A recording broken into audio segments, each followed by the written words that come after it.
नमस्ते। आज के इस एक्सप्लेनर में एक बहुत ही कमाल के टॉपिक पर बात होने वाली है। हम एनवायरमेंटल बायोलॉजी, संक्रामक बीमारियों और पब्लिक हेल्थ के ढांचे को आपस में जोड़कर देखने वाले हैं। अक्सर हम इन चीज़ों को अलग-अलग सब्जेक्ट्स की तरह देखते हैं, लेकिन असल में ये सब एक ही बड़े इंटरकनेक्टेड सिस्टम के छोटे-छोटे हिस्से हैं। जरा सोचिए, क्या एक तालाब का छोटा सा फूड वेब दुनिया भर के मेडिकल क्राइसिस या फिर हमारी हड्डियों की सेहत से जुड़ा हो सकता है? बिल्कुल जुड़ा हो सकता है। और यही हमारी आज की जर्नी का स्टार्टिंग पॉइंट है। हम नेचर के बड़े बड़े नियमों से शुरू करके शरीर के अंदर चल रही सेल्स की लड़ाई तक जाएंगे और फिर वापस कम्युनिटी हेल्थ के बड़े पिक्चर को समझेंगे। तो हमारा आज का एजेंडा काफी सीधा सा है। पहले हम इकोसिस्टम में जीवन को देखेंगे, फिर जब पैथोजेंस हमला करते हैं तो क्या होता है उस पर बात करेंगे। इसके बाद कुपोषण के खतरे को समझेंगे और आखिर में कम्युनिटी हेल्थ के प्रिंसिपल्स पर गौर करेंगे। चलिए बिना किसी देरी के शुरू करते हैं हमारे पहले भाग से, इकोसिस्टम में जीवन, द मैक्रो फाउंडेशन। अब यहाँ पर एक चीज जो बहुत ही दिलचस्प है वो ये कि इकोसिस्टम सिर्फ किसी जियोग्राफिकल जगह का नाम नहीं है, बल्कि ये एक बहुत ही डायनामिक चेन है। इसमें जीवित चीजें और निर्जीव घटक लगातार एक दूसरे के साथ इंटरैक्ट करते रहते हैं।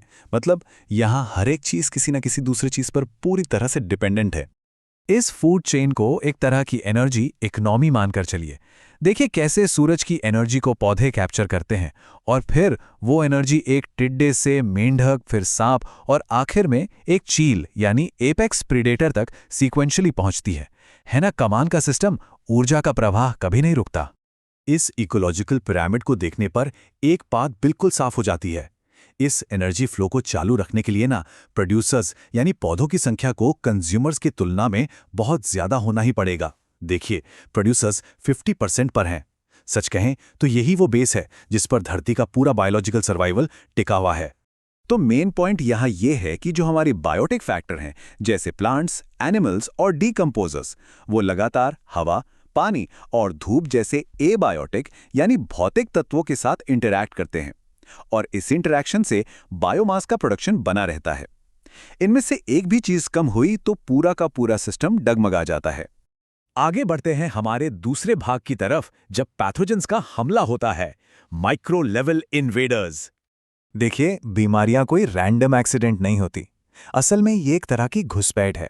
अलग अलग संक्रामक बीमारियां अलग अलग तरह के माइक्रो ऑर्गेनिजम्स जैसे वायरस, बैक्टीरिया, प्रोटोजोआ और कीड़ों की वजह से होती हैं। और ये हमलावर क्या करते हैं? ये हमारे इंसानी शरीर को ही अपना प्राइवेट इकोसिस्टम बना लेते हैं। अगर हम मलेरिया फैलाने वाले प्लास्मोडियम प्रोटोजोआ को जरा क्लोजअप में देखें तो इसका लाइफ साइकिल एक मल्टी होस्ट सिस्टम का परफेक्ट एग्जाम्पल है। इसे जिंदा रहने के लिए इंसानी खून और एनाफिलीज मच्छर दोनों की जरूरत होती है। लिवर में मल्टीप्लाई होने से लेकर हमारे रेड ब्लड सेल्स को तोड़ने तक ये माइक्रो लेवल पर इकोसिस्टम का ही एक बहुत ही खतरनाक रूप है। अब यहाँ एक बहुत ही इंटरेस्टिंग मैकेनिज्म सामने आता है। जब ये मलेरिया पैरासाइट हमारे रेड ब्लड सेल्स को फोड़ता है तो वो हीमोजॉइन नाम का एक टॉक्सिन रिलीज करता है। और यही वो टॉक्सिन है जिसकी वजह से मलेरिया के मरीज को वो भयंकर वाली ठंड और कंपकपी महसूस होती है। एक छोटे से टॉक्सिन का इतना बड़ा असर। और इसीलिए मलेरिया, एचआईवी या टीबी जैसी बड़ी संक्रामक बीमारियों से लड़ने के लिए हमारे पास एकेडमिक फ्रेमवर्क्स होते हैं।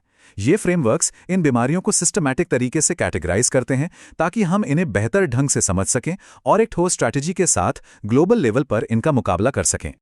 अब आते हैं तीसरे हिस्से पर, कुपोषण का खतरा, the internal ecosystem.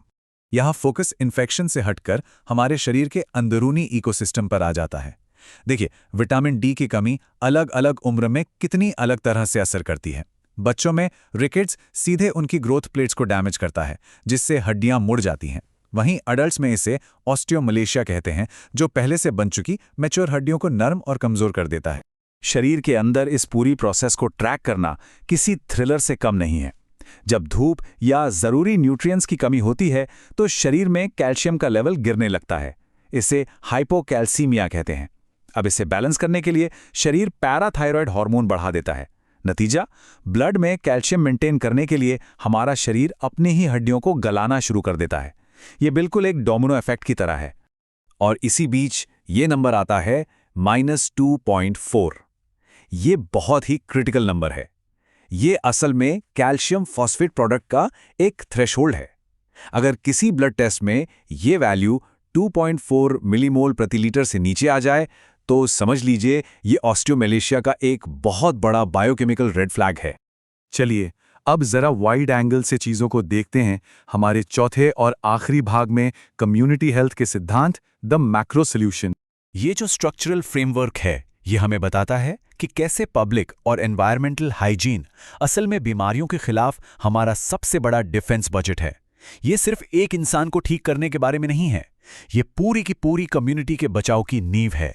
Community health का अप्रोच किसी एक मरीज के बुखार या टूटी हड्डी का इलाज करने तक सीमित नहीं रहता।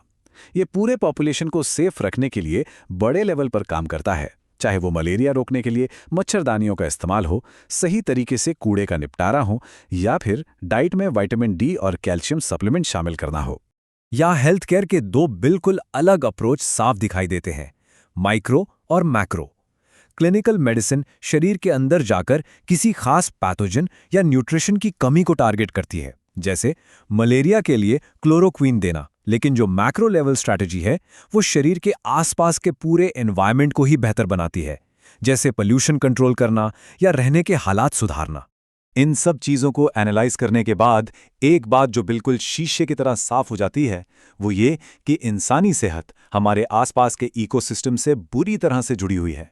चाहे हम शरीर के अंदर एक सिंगल सेल वाले प्रोटोजोआ से लड़ रहे हों या बाहर धूप की कमी से जूझ रहे हों, हमारा शरीर हर पल अपने एनवायरनमेंट के साथ इंटरैक्ट कर रहा है।